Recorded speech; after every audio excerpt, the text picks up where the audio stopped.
think he's coming too. Oh, bollocks. The whoreson's in agony. Won't be long now. Look at that. The cleverest of elven bandits, beaten burnt like ordinary scum. This is the handiwork of some mage. I'd wager my wife on it. You shouldn't have taken that trinket. You know they'll ask what he had on him. And you'll not peep a word. Understand? Hey you, piss off. We've got a dangerous prisoner here.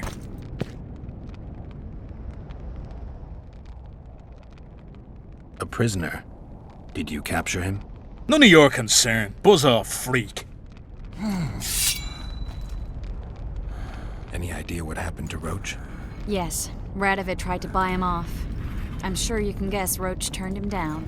Some things will never change.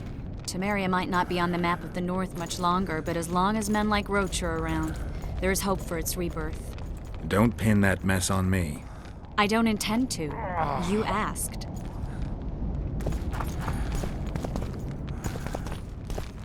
I'm warning you for the last time. Piss off, I said! Salutations. How'd you do?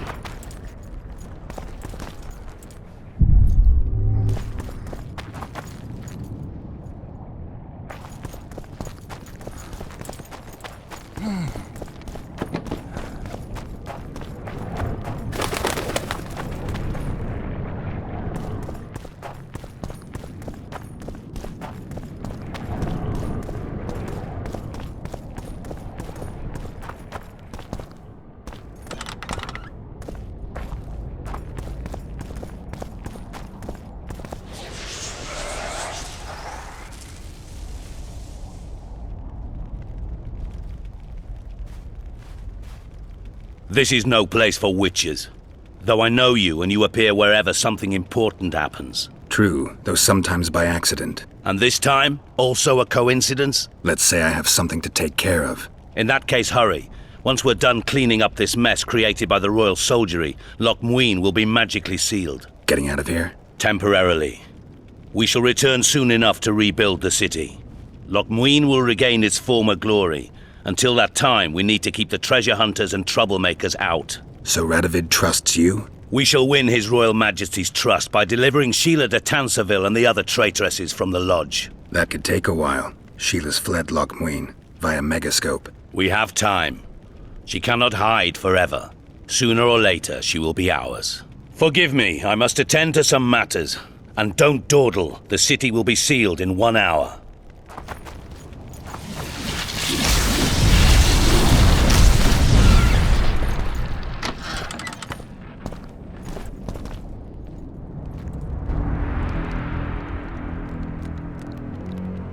There he is.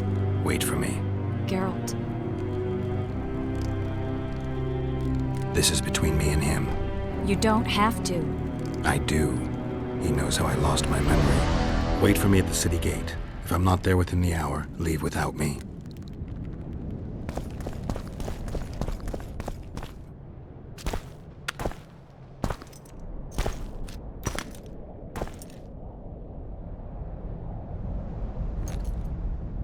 Took you a while? Is that bauble from Sheila's Megascope? Mm-hmm. My final prank. I switched the diamonds. The one in the Megascope has a flaw. Minute. But just large enough to warp the teleport. The Emperor's magic theorists assured me the effect would be spectacular. I let her escape. You're heartless. You've no idea what the royal witch hunters have in store for her. A lot of pain for a long time. I don't doubt it. So, ready to lay your cards out on the table? No matter the game, there comes a point when all the players need to show their cards. I love that moment. But first, vodka.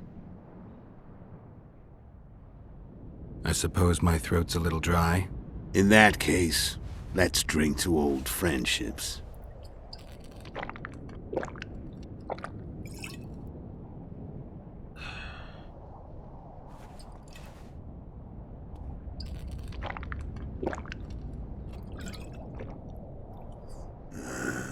Recovered your memory yet? Not entirely. Remember how we first met?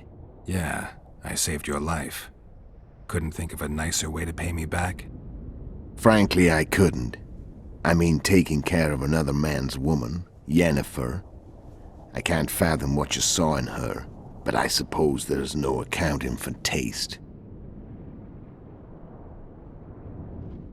The winter solstice 1270. Midinvern, the night of magic. Letho wasn't lying, the hunt had stopped. At the Hanged Man's Tree, the spectral riders selected from among those they had taken. Yennefer was among them. A wraith cannot be killed, only driven away. Every witcher knows that. Yet the riders fell beneath the blows of our witcher's blades. Crimson blood flowed from under their dead men's armor. We could not kill them all. They were simply too many. A stalemate. He was different from all other elves. There was no shame in his gaze. He had never suffered persecution. He had endured no massacres. Humans had not taken his land. This elf was not of this world. He was an invader. We struck a deal. My soul for that of Yennefer. He agreed without hesitation.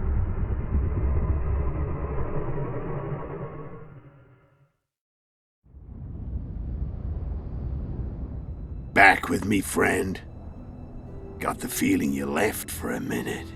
Memories. I remember the Hanged Man's Tree and the Wild Hunt. I remember the exchange. Me for Yennefer.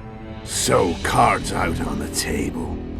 Unless you chase me all that way just to kill me. I chased you for lots of reasons. You owe me some explanations to start with. Let's say I do. Tell me about Yennefer. What happened after I departed? She was feverish for several days. Delirious. In agony. We thought that was it. She was on her way out. Somehow she recovered. But even then she was disoriented. Amnesia like you. What then? Well, the woman turned out to be quite a character. Throwing temper tantrums. Trying to seduce orcs. Trying to drive a wedge between us. After you so nobly sacrificed yourself, we thought it'd be dumb just to leave her somewhere. She wouldn't have survived more than a month. The whims and vigor of a duchess, but she was just a sorceress with no memory. We were in the heart of the Empire. And as I'm sure you know, Geralt, in Nilfgaard, mages who behave like that either drop their bad habits quickly, or are drawn and quartered by horses in the middle of Victory Square. So I heard. So we set out, wandered through the provinces. Everywhere we went, she got in trouble and we pulled her out. And then one day they captured us. The Imperial Secret Police. Me, Ox, Serret, and Yennefer. Imperial Secret Police? Mm-hmm. We were separated, and they questioned us. Long and thoroughly, but it was uneventful, no violence. That's how I met Vatia de Rideau, and a couple of weeks later, the Emperor himself. Me. A simple witcher. What happened to Yennefer? I don't know. Never saw her again. The Emperor offered me a mission in the northern kingdoms. As for Yennefer, I had the feeling she was somehow important to Emir. As I see it, they learned of the Lodge from her. Those Imperial spooks have their ways. All I heard is that Vatir had his men watch Yennefer closely throughout the time she was at the palace.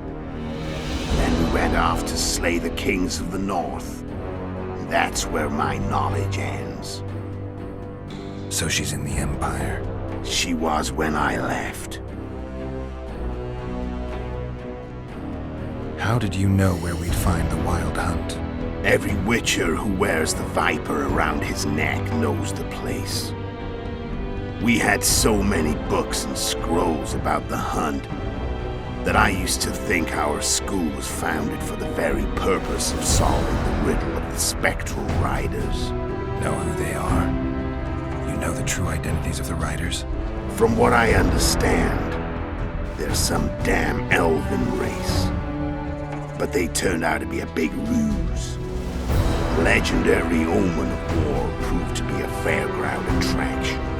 No Market Square mage could possibly conjure up a cavalcade of wraiths speeding across the sky. Then there's the amnesia. No, there's something more, I assure you. Go ahead, enlighten me. I can tell you want to.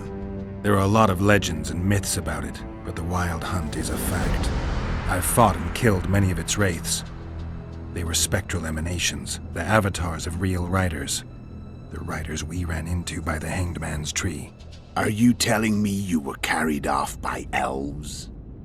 Real material sons of bitches like the ordinary kind we deal with in this world? They may be ordinary in their world, but they're strangers in ours. The conjunction of spheres. Know the theory? Do you know how monsters appeared in our world? There's not a witcher who doesn't know that. So you know there are other spheres. The most powerful of our mages can open passages between these worlds, and they usually do that to summon the monsters we then have to hunt. The elves we saw come from another world, and they weren't summoned. They found the way on their own. It's not exactly easy, so they usually send their spectral emanations. They come in person on special missions. As they did for you and Yennefer. So, elves from another world and their trained wraiths. What do they want from you? I've got an idea, but that's not your concern. How did a witcher agree to kill humans at another human's bidding? At the Emperor's bidding, Geralt. And he's no ordinary human. The rulers of the North come up to about where his Pauline's end. Why? Simple. He promised to rebuild the School of the Viper, the Witcher's Order where I came to be. Witcher's schools in the south fell into ruin long ago, and Witchers themselves became internal exiles, banned from entering most cities. Besides Seret and Ox, I know of 2 other Witchers of the School of the Viper who should be alive and on the path. I don't know where they are. Haven't seen them for years. Now they can come out of hiding. They can come home. Why are you still here? Why did you wait for me this time? I knew you wouldn't give up. I knew you'd pursue me. And I don't aim to hide anymore. Fact is, only you know the truth about me. Well, and a couple of folks whose word isn't worth spit anymore. I never saw you as a foe. I want to go my way, but if I have to fight you first, so be it. This story ends here and now. Care to tell me what it was all about? Kill as many rulers as we could. Lay the blame on the sorceresses. Breed chaos. Prepare the North. Soften it before the invasion. And you know what's incredible? We could not have imagined more fertile soil. No matter what the war's outcome, the northern monarchs will accuse one another. Pursue their God-given rights. Seek vengeance and be at each other's throats for years to come. The North resembles a whorehouse on fire, as your friend Dandelion would say.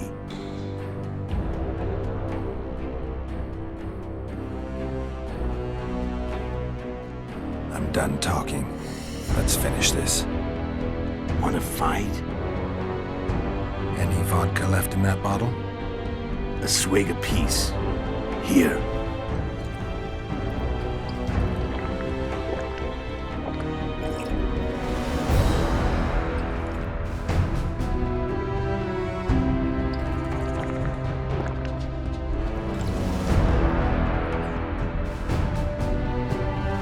The Imperial army is probably crossing the Yaruga as we speak.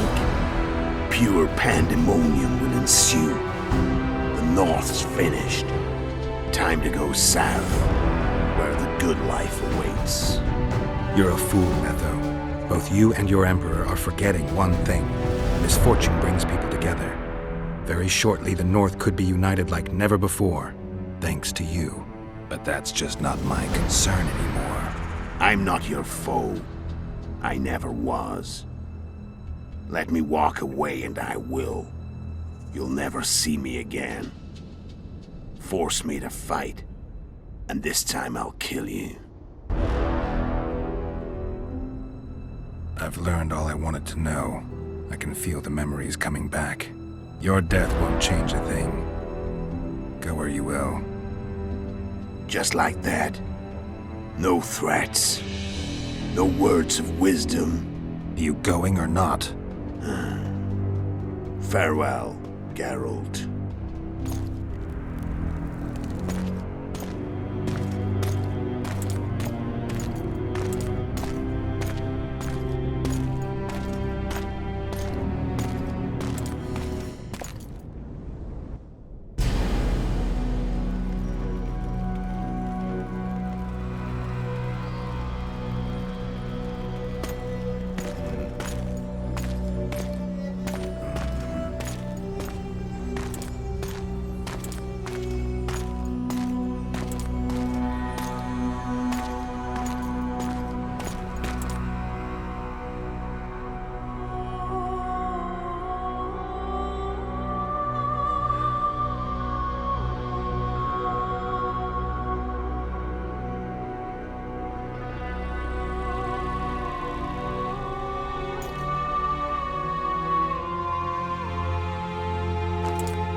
The Witcher had traveled far and wide in search of the Kingslayers.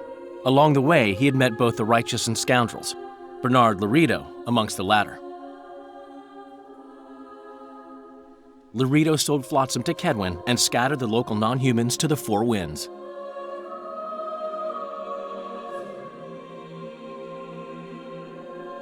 Flotsam became a military base. Its civilian population was resettled. In Edirn, the Witcher witnessed Saskia the Dragonslayer achieve a great victory. The Pontar Valley, previously Upper Edirn, became a promised land for outcasts who dared dream of freedom. Even sly old Zoltan Chive came to believe in this land of bliss. Yet dark times approached for the architects of the New Order. Dark clouds had been gathering over Temeria since Foltest's death. Stripped of its king, the land was like a rich cloth which nobles began to shred. These minor scavengers, however, scurried off in fear when true predators reached out for their prize. The summit at Loch Muin sealed the fate of Foltest's realm, when Radovid of Redania and Henselt of Kedwin divided it between them. Years before, Geralt of Rivia had witnessed the fall of the Council and Conclave of Mages.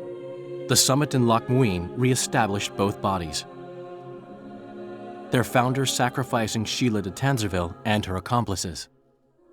Yet Radovid also required humility and loyalty from the proud mages, but this did not sit well with all of them. It was a time of great uncertainty, of rape accomplished by royal decree. Yet as troubled as the days seemed, we, who had in some way shaped the world's fate, finally received some respite. Zoltan resumed the quest for his beloved's hand, and I laid my head in the laps of the muses. Who could have known this tempest which had ravaged the north was but a harbinger of darker days, and the preamble to an entirely new tale of Geralt of Rivia.